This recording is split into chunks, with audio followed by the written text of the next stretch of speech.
Good morning বন্ধুরা, আশা করি আপনারা সবাই খুব ভালো আছেন। আমরাও খুব ভালো আছি। আমি সকাল সকাল যা কিছু হয়েছে কাজকর্ম সেরকম কিছু ক্যাপচার করা হয়নি। একদম ব্রেকফাস্ট দিয়েই শুরু করছি। সকালে আজকে একটু দেরি করেই উঠেছি, কারণ আজকে ছুটির দিন, বুঝতেই পারছেন, সেই হিসেবে সবই দেরি হয়।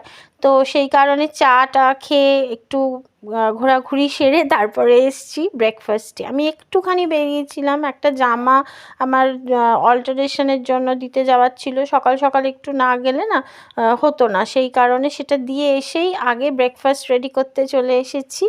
আর ব্রেকফাস্টে আজকে বানাবো পাস্তা। ওই যে দেরি হয়ে গেলে যেটা খুব তাড়াতাড়ি হয়, আমি একটু ক্যামেরা দেখে হাইটাই বলার চেষ্টা করছিলাম, কিন্তু কাজের জন্য আর কথা বলার সময় হয় না। আর কথা টথা বলে কাজ করার মতো এক্সপার্ট আমি নই। সব কিছুই তখন গন্ডগোল হয়ে যাবে, কোনো কিছুই প্রপার হবে না। তার থেকে আমি ভেবেছি যে সব কিছু গুছিয়ে টুছিয়ে নিয়ে সুন্দরভাবে প্রপার ওয়েতে ভিডিওটা করাই ভালো। ওই কথা বলতে গেলে নয় কথা ভুলভাল হবে, আর নয়তো রান্না ভুলভাল হবে। তো এদিকে যথারীতি বিঙ্গ মহারাজ যেখানে আমি থাকি ও সেখানেই থাকে, সেই জায়গা ছেড়ে ও কোথাও যায় না। এবার আমি টুকটাক কাজকর্ম যেগুলো করার সেগুলো একটু করে রাখছি, যাতে লাঞ্চ যখন প্রিপেয়ার করব সেগুলো অ্যাটলিস্ট চোখের সামনে থাকবে। আর সব থেকে প্রবলেমেটিক হয়ে যায় চিকেন বা মাছ যেটাই হোক, ডিফ্রস্ট হতে চায় না, মানে এত সময় লেগে যায়। আর আমি ঠিক ঘুম থেকে উঠেই ওগুলো বার করতে সব সময় ভুলে যাই। প্রতিদিন রাতে ভেবে শুই যে সকালে উঠে ফার্স্ট কাজ হবে ওগুলো ডিফ্রস্টিংয়ে দেওয়া, মানে যেদিনকে চিকেন বা মাছ আমার করার থাকে। গতকাল যেরকম কোনোটাই করিনি, পুরোটাই ভেজ হয়েছিল আমাদের, ঘটনাচক্রে ভেজ হয়েছিল, নট ইন্টেনশনালি যে আমার কোনো ডে আছে যেদিন আমি ভেজ খাই আমরা আর কি। তো সেই কারণে ওই যে অন্যান্য কাজের জন্য ভেজই করেছিলাম। তো এই যে মহারাজ বসে আছেন, আমি এমনভাবে ও বসে, আমি সবসময় ভাবি ও কিছু বলতে চাইছে বা ও কিছু চাইছে, একদমই না। ওর ওটাই ভালো লাগা, সে একদম ছোট্টবেলা থেকে এইটাই ওর জায়গা, এখানে ও বসে থাকবে। আমি রান্না করব কি কাজ করব, ও এইভাবেই থাকবে। তো পাস্তাটা মোটামুটি সেদ্ধ হয়ে গেছে, এবার ওটাকে একটু ড্রেন আউট করব। তার আগে না আমি একটু ঠান্ডা জল দিয়ে দিই, যাতে ওই জটা জটা একটু পেকে যায়, সেরকম যাতে না হয়। তো সেই কারণে একটু 2 বাটি মতো ঠান্ডা জল দিয়ে তারপর ওটাকে ড্রেন আউট করব।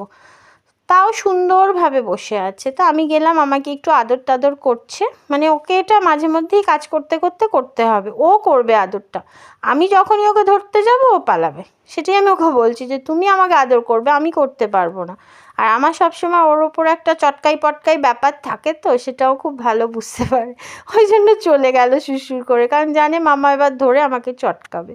তো যাই হোক, তারপরে এবার এলাম আমি। এখনও মাছ মাংস বের করিনি, তখন ওই রসুন বাটা আর বাটারটা বের করতে এসে একটু বাটার দিই পাস্তায়, তখন বার করতে গিয়েও আমি মনে করে বার করিনি, ভুলে গেলাম, ঘুরে চলে গেলাম ফ্রিজ থেকে বাটার আর রসুন বাটা রেখে যথারীতি। তারপরে আবার মনে পড়লো আমি এটা কি করিনি, তারপরে গিয়ে মাছ আর চিকেনটা বার করলাম। আজকে মাছ করব আর চিকেন করব। চিকেনটা করা থাকলে সুবিধা হবে, যদি ডিনারে খাবে। মাছটা তো আমি খাবোই, আমি চিকেন আজকে খাবো না। তো সেই কারণে, আর কালকের পালং শাক রয়ে গেছে।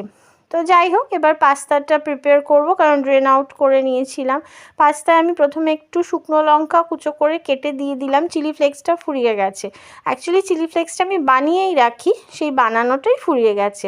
আর সাদা তেলটা আগে দিয়েছি, তাতে রসুন বাটা আর চিলি ফ্লেক্স একটু নাড়ানাড়ি করে কিছুটা কর্ন দিয়ে দিলাম, ওই সুইট কর্ন থাকে যেটা, সেটা দিয়ে আবার নাড়ানাড়ি করব। আর নুনটা দিয়ে দেবো, তাতে কি হবে, কর্নটা একটু নরম হবে। এটা না ফ্রোজেন না, ফ্রোজেন কর্নটা থাকলে একদম নামানোর আগে দিলেও অসুবিধা হয় না। এটা ওই বাজারে বিক্রি হয় না প্যাকেটে করে যে সুইট কর্নগুলো, সেইটা। ফ্রোজেন কর্নটা আছে, এখনও বার করিনি, ওটা তো ডিপ ফ্রিজে রাখতে হয়।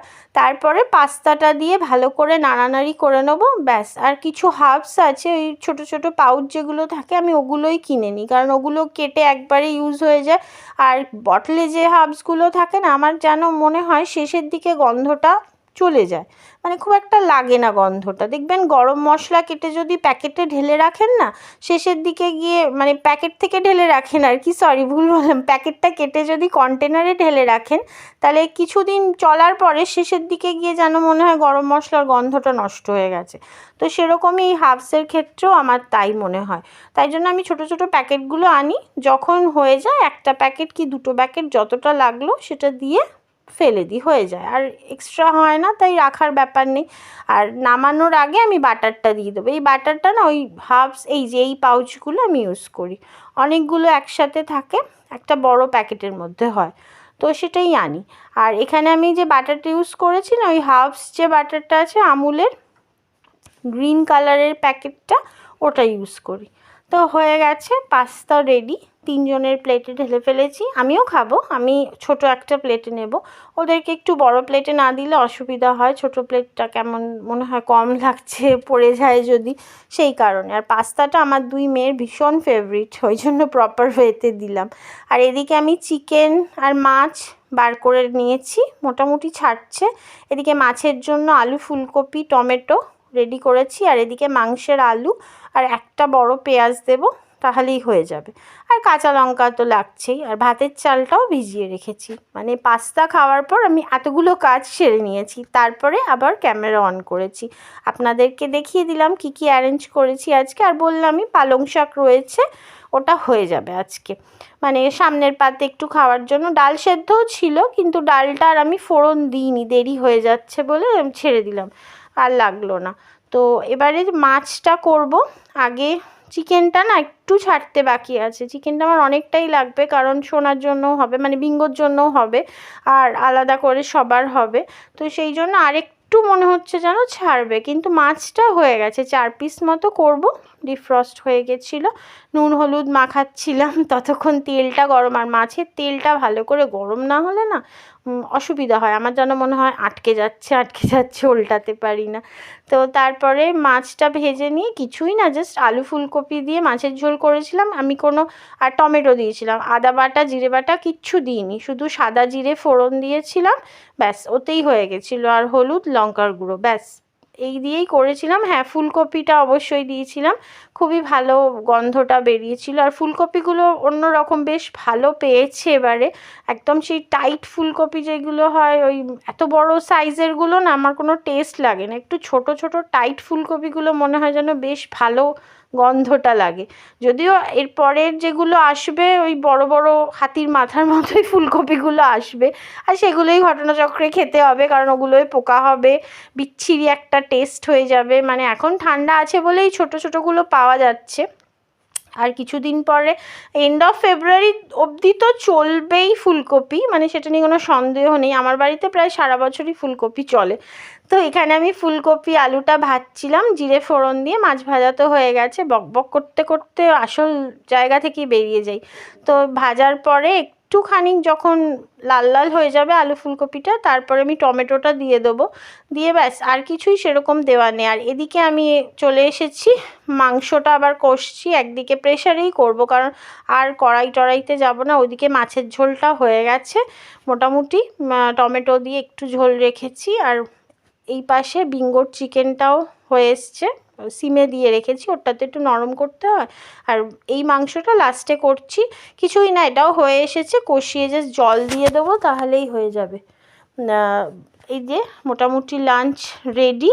তারপরে এখানে দেখিয়ে দিচ্ছি মাছের ঝোল হয়ে গেছে, ওদিকে তো মাংস হয়ে গেছে, মাংসটা আজকে ভীষণ কষা কষা রেখেছিলাম, আর পালং শাকটা বের করে রেখেছি, এটা দিয়ে হয়ে যাবে। আর এই যে ভাত প্রচণ্ড গরম, আজকে লাঞ্চ মোটামুটি এই তাড়াতাড়ি হয়ে গেছে, খুব একটা দেরি হয়নি। ওই যে বললাম একটু সর্ট আউট করে নিতে পারলে খুব তাড়াতাড়ি হয়ে যায়। বিঙ্গোর চিকেনটা প্রেশারেই রেখেছি, বাটিতে ঢালিনি, একটু গরম আছে। তো এই লাঞ্চ হলো। লাঞ্চের পর চলে এসেছি সন্ধেবেলার স্ন্যাক্সে। আজকে সন্ধেবেলা একটু বেরোতে হয়েছিল, ওই টুকটাক কিছু ব্রিবোর জিনিসপত্র ছিল সেগুলো আনতে। তো কিছু বাইরের খাবার খাওয়ার থেকে আমার মনে হলো, যদিও চিকেন বাড়িতে অনেকটাই আছে, কিন্তু ওই যে সেই ফ্রিজে জমে যা হয়ে থাকে, তো আমি ওকে বললাম যে একটু চিকেনই নিয়ে নিই, সেটা দিয়ে পকোড়া করলে আমার মনে হয় বেশি হেলদি হবে বাইরে থেকে চিকেন পকোড়া বা অন্য কিছু কেনার থেকে। তো ও তাতে বললো হ্যাঁ ঠিক আছে তাই করি, তাহলে কিছুটা চিকেন নিয়েই নিই। তো কিছুটা চিকেন নিয়ে চলে এলাম, এসে ধুয়ে একটু ডিম নুন সব দিয়ে প্রথমে মেখে নেব, তারপরে যা মশলা দেওয়ার সেগুলো দেব। মশলার মধ্যে কিছুই না, রসুন আর শুকনো লঙ্কাটাকে আমি একটু বেটে নিয়েছিলাম নুন দিয়ে, বেটে তারপরে মাংসের মধ্যে দিয়ে ভালো করে ম্যারিনেট করব। ম্যারিনেশনের জন্য বিশাল কিছু টাইম দিতে হবে না, একটু জাস্ট মেখে টেখে জাস্ট তেলটা গরম হওয়া অবধি আমি রেখেছিলাম। ম্যারিনেট করে রাখলে হয়তো বেশি টেস্ট হয়, বাট নো ডাউট ভালো হয়েছিল খেতে, কোনো অসুবিধা হয়নি। চিকেনের যে বিষয়টা একটা গন্ধ গন্ধ লাগে আমার নিজের যেটা, কিন্তু সেটা হয়নি। রসুনটা একটা গোটা রসুন দিয়েছিলাম আমি পুরো, তার মধ্যে শুকনো লঙ্কা মোটামুটি 5-6টা মতো দিয়েছিলাম, তাতেই হয়ে গেছিলো। একটু ঝাল ঝাল হবে, ঠান্ডার মধ্যে ভালোই লাগবে। আর দেব ময়দা, আমি এখানে কর্নফ্লাওয়ার ইউজ করছি না, প্লেন ময়দা, যেটা ইউজুয়ালি সবার বাড়িতে থাকে, আমার বাড়িতেও থাকে। আমার কর্নফ্লাওয়ার ছিল না, আমি ময়দা দিয়েই করব। আমার ভালোই হয়েছিল। মানে অ্যাকচুয়ালি কি, এটা তো কোনো প্রিপেয়ার ছিলাম না যে আজকে চিকেন পকোড়া বানাবো বা কিছু, তার জন্য বেসন কর্নফ্লাওয়ার সব কিছু রেডি রাখতে হয়। আমার বেসনটাও ফুরিয়ে গেছিলো, কর্নফ্লাওয়ারটাও ফুরিয়ে গেছিলো, তো সেই কারণে আমি ময়দা দিয়েই করছি। যতক্ষণ একটু ভালো করে মাখতে হবে, ওই আমাদের হাতে মাখাটাই বেস্ট, কারণ হাত ছাড়া আমরা খুব একটা ভালোভাবে মাখতে পারবো না।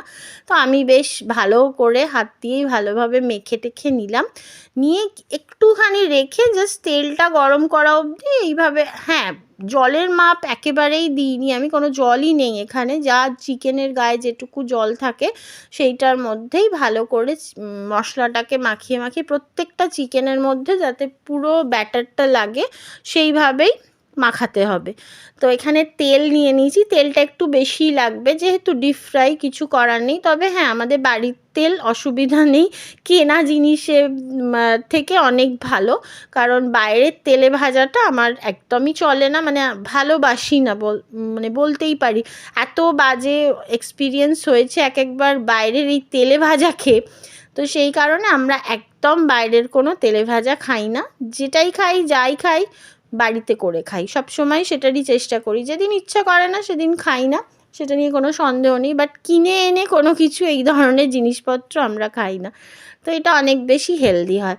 তো এইটাই হচ্ছে আজকে আমাদের সন্ধেবেলা স্ন্যাক্স, রিপাবলিক ডে ছুটির দিনের সন্ধে স্ন্যাক্স। তো এই হয়ে গেছে, একটু মেয়োনিজ দিয়ে সার্ভ করেছিলাম। আজকে এতটাই, এইটা দিয়েই শেষ করলাম। সবাই খুব ভালো থাকবেন, দেখা হচ্ছে নেক্সট ব্লগে।